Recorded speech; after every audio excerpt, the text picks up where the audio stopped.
Hello. This is going to be a quick tutorial on how to add a number of different effects to videos and audio at the same time. When I'm using Premiere, I find myself needing to alternate between different sets of effects. Let me show you what I mean. Okay, so when I'm editing, I find myself needing to swap between two scenes effectively. So I dragged the preview window over here. Normally I've got it on a separate monitor, but just so you can see what's happening. So I've already got this all set up. So all I have to do is press this.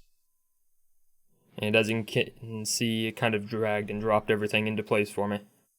So it would have been nice if Premiere just kind of let us bind a key to a preset, because then you could just click on it, press your key, and then you're good to go. It's applied the effect. Unfortunately, they don't do that. So, now I'm going to walk you through what I do. First thing you'll notice is I've got a custom workspace set up here. It is important that the stuff's kind of lined up in a certain way. So, if you need to make a workspace, you'll just kind of drag stuff around, get that all figured out, and then you'll click on Window, Workspaces, and you can save as a new workspace, or if you've already got that, don't worry about it. So then you'll just use that as your layout consistently for whatever video you're editing. Also important is to have your presets saved, so you can just drag and drop them onto the part of the video you want.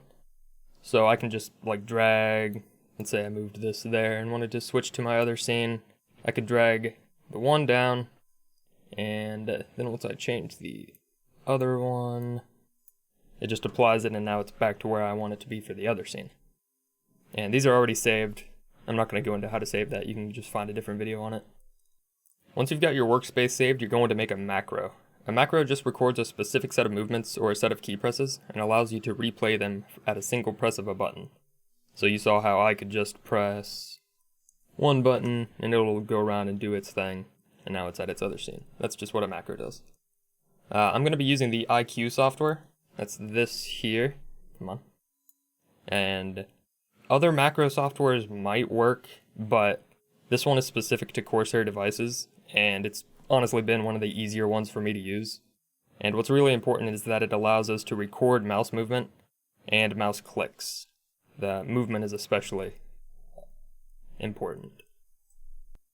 Unfortunately, this won't work without any Corsair products. I believe you can have a mouse or a keyboard for it, but it does not seem to allow you to use like a Logitech mouse. Like I've got two Logitech mice hooked up here and it doesn't detect either of them. So that's the one downside with this. I'll go ahead and put a link in the description for the IQ software. So what we're going to do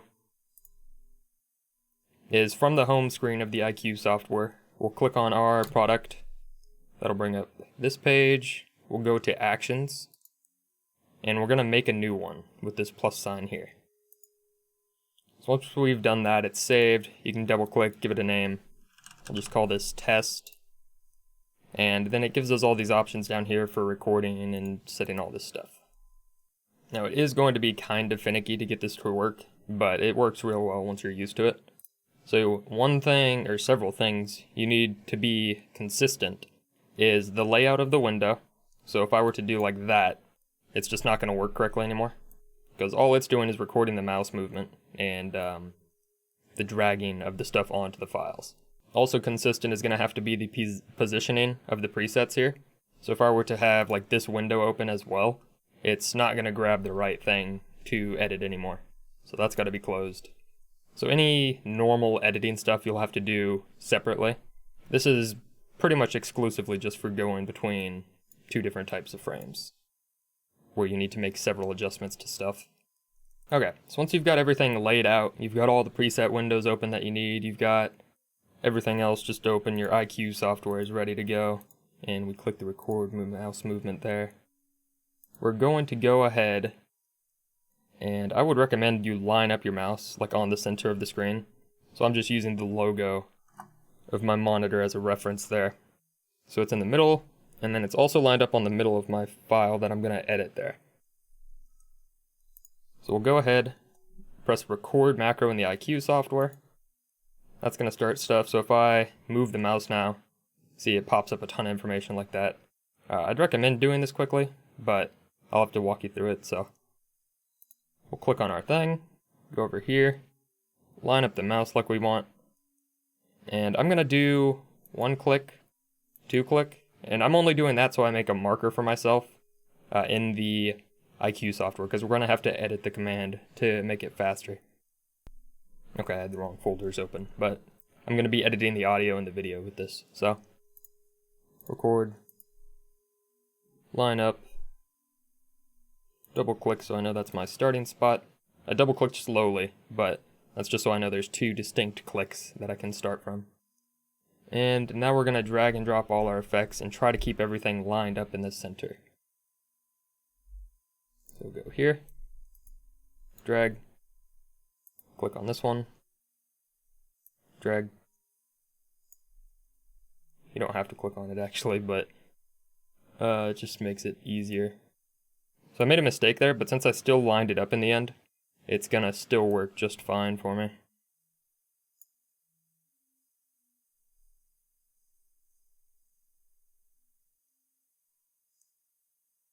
That was the wrong effect. So yeah, you'll want to do it carefully, even if it takes you a second longer. But just for the sake of this, it's still going to work fine. So now, I clicked back on the program, and we've got all this stuff. First thing we're going to want to do is edit all this. So we're going to delete all of the delays.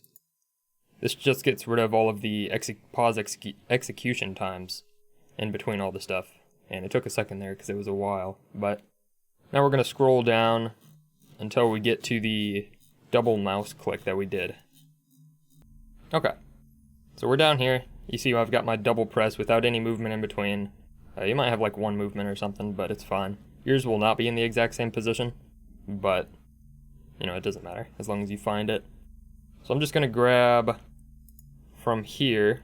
So this was the first button press. I don't want it to double click quickly because then it'll just do weird stuff with the video file.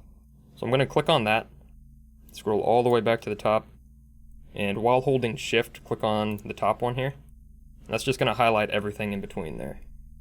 And I'm going to press delete because we don't need any of that. The way we're going to use this is line it up and then press our button, and it's going to drag and drop all this stuff real quick for us. And after that one, we're going to just scroll all the way to the bottom. And because I had to click like through multiple windows to get this, I believe I'll just need to find the release that happens last. So this is me clicking on this program and stopping it. Okay, so I found our last button release here. I started at the bottom and scrolled my way all the way up until I found just the left mouse button release. And the same thing, we'll click on the one below it in this case, so that remains. Go down to the bottom, shift, and delete all that. So now the last thing that happens, last thing that happens is the mouse button release. Now what I'm going to do is add a delay between all the events. You might not have to do this, but just for the sake of my computer not exploding, well, you can see I've still got the macro from the other time active. So we'll do that. I'm just going to put 2 milliseconds between each thing. And it's going to take a second because I was real slow in making that.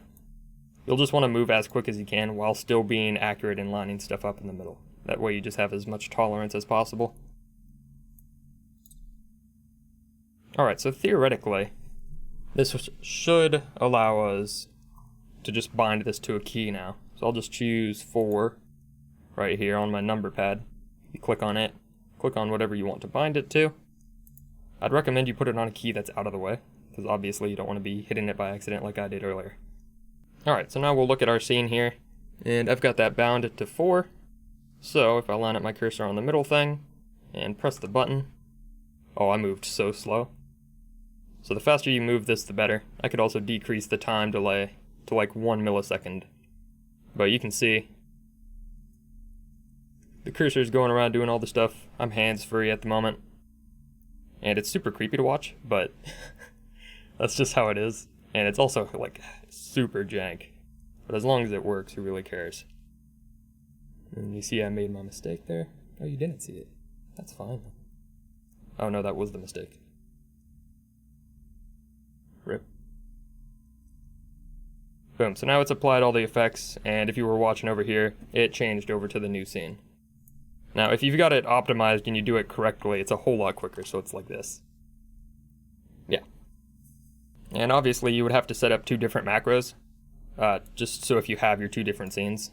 So I've got the macro we just set up works for this scene, and I made a separate macro doing the same thing basically for this one. Alright, so to wrap up, it's weird. It'd be nice if Adobe had a better way to do it, but they don't. So, for now, this is what us plebs have to do. Thanks for watching. Sorry if you don't have Corsair anything. I'd recommend it, it's okay. But really, just the software that they have for it, the IQ program, is very easy to work with. So, thanks for watching. Hopefully this helped you, and you have a good day.